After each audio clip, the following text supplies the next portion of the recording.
I will just expand a little bit more on what Minister Teo had just shared on our building program for new dormitories as well as improved dormitories.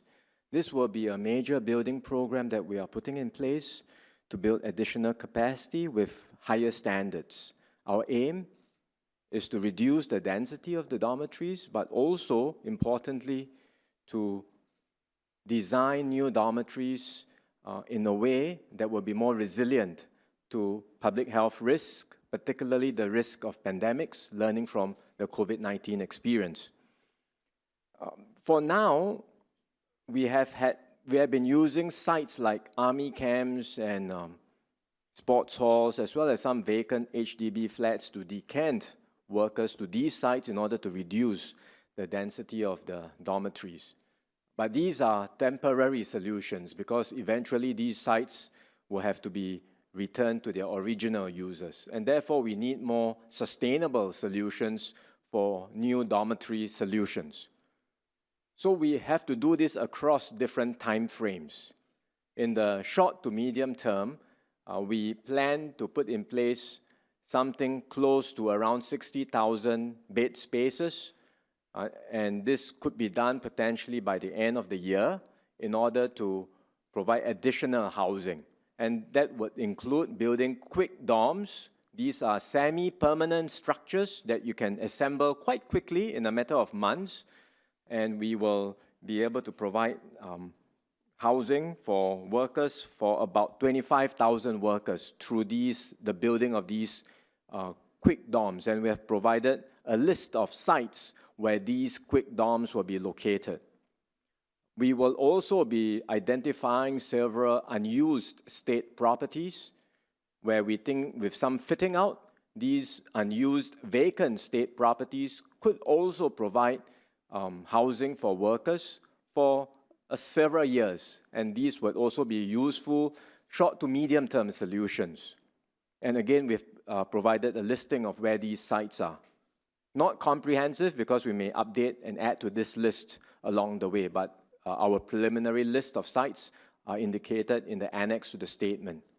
And then thirdly, we have many contractors who have already come forward, who have said that they would prefer to house their workers on site in temporary quarters on site, because then you would avoid the need for transportation. All the workers associated with the project can be housed together. So they are very keen to set up some temporary accommodations for their workers in this manner. So we are working with the contractors to identify space, the requirements, and to see how many of these new temporary sites can be set up over the coming months. All in all, we think this will provide about 60,000 additional spaces, and this can be done by the end of the year, thereabouts. Beyond this, in the longer term, we will build new permanent purpose-built dormitories. And we aim to build about 100,000 additional spaces with new designs, new standards, along the lines that what Minister Teo had shared earlier. This longer-term plan will take time, but we will do our best to put them in place soon. And so we expect to build about 11 new purpose-built dormitories within the next 2 years. And that should already account for something close to 60,000 workers. And then the rest can be done later. So it will be a sequential move because the short to medium-term housing can be good for a few years. And then eventually some of these sites too will have to be used or released for other reasons, other purposes, and eventually the workers can move to these new purpose-built dormitory sites. The sites for these new permanent purpose-built dormitories are still being worked out, and as and when we have these details, we will release them to the public.